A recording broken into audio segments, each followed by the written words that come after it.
Hey guys, today we're going to do something a little different. We're going to work with the 909, the Korean 45. Okay, I know there's several different versions out there. This is a newer version, I guess you'd call it.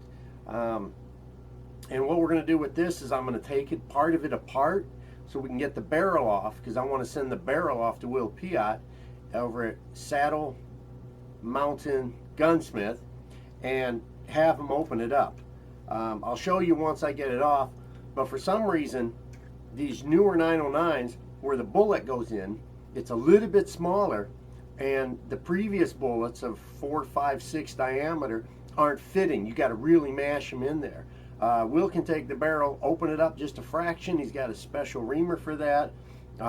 It's actually quick and easy, so if you don't want to send your whole gun out, you're not looking to get a super tune or anything done like that, you just want to kind of keep it factory, but you want to shoot something other than round balls, this is a quick, easy fix to do, and it's relatively economic, and that's why I liked it and I opted to do it.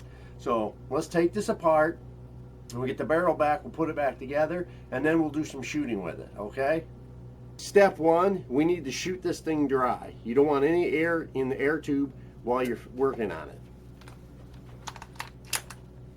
Now I've already done most of the shooting, and you can see there's nothing left in it. So step one is done. Step two, we got to get this stuff off here. So you're going to take that off. Okay. You're going to pull this out. All right, so that's off. Okay, step three. We got to unscrew your air filler thing. There's a technical word for that. I don't know what it is.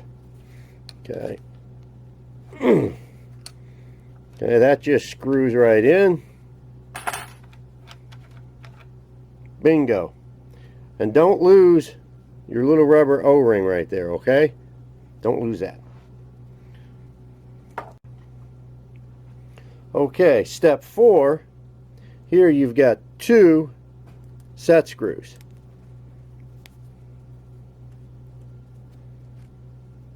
It's the 1 and the 2.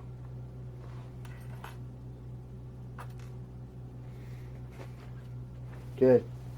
Now we got to take this filler cap off, okay? And this is where it gets tough.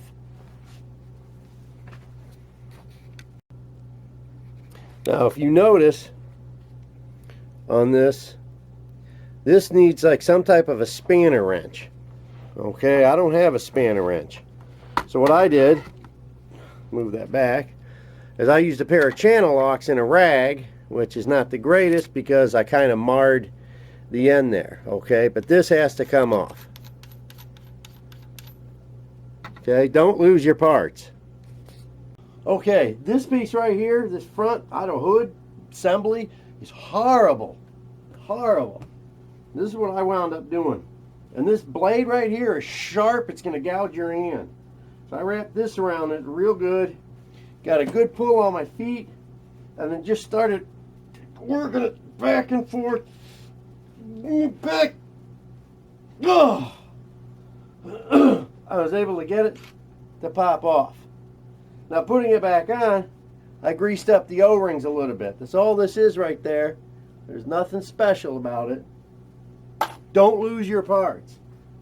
Now, get back up. Okay, last but not least, you got 2 screws in here. You got one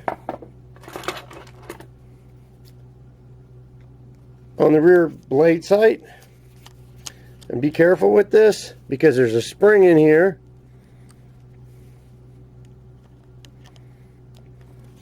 There, you monkey. And you don't want that flying all over the place. Okay, there's a little spring right there.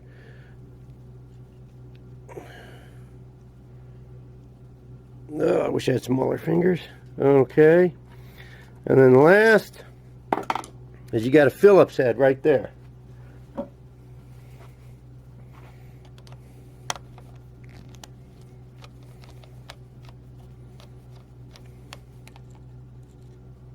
Magnets work great. Okay. On this, your barrel will then slide right out. Okay, this is your little slip over cover. Don't lose that. There's your barrel. It's kind of a strange barrel, but it's turned down in the front and turned down in the back, and it kind of locks in position between this housing and the front housing. And then of course, which falls off, is you got this little decorative piece of plastic trim that sits between, you know, underneath or between the two pieces. So now with my barrel off, I can send this off to Will. He's going to remount this end here, you know, where the bullet goes in, and we'll be good to go when I get it back in the mail.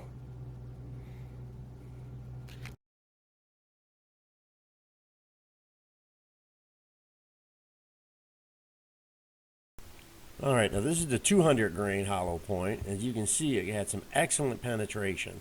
Look at the size of that expansion bubble. That is a lot of power. The 250 didn't even stop. The 280 packed a punch. It actually picked up and moved this whole block of gel.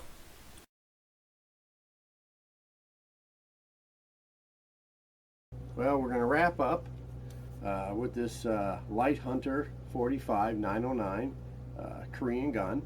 And as I showed you before, we sent the barrel off to Will so we could pop in some decent sized slugs diameter wise and not have to sit there and jam them and mash them. Today we are shooting a 200 grain, a 215, the 250, and a 280 grain out of here.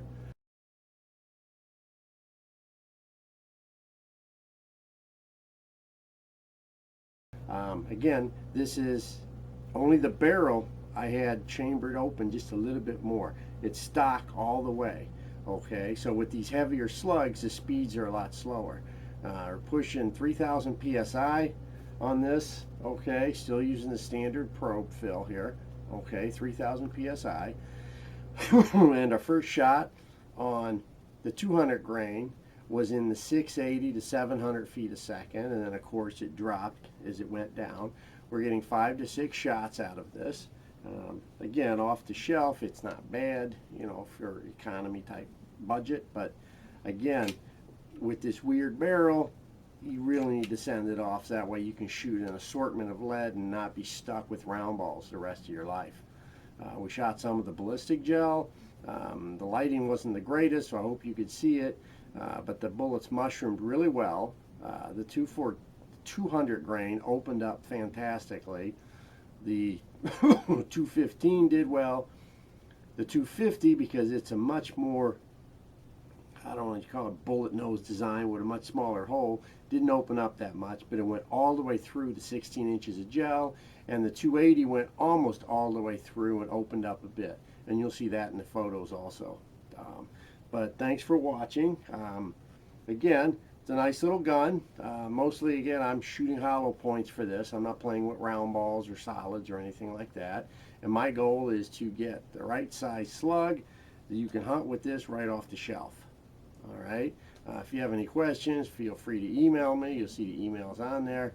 And again, are playing around with the Light Hunter here and the 45 caliber. And I think the right diameter bullet for this is 4.56. But that's my personal opinion, and that's what I like to shoot out of these. Thanks for watching.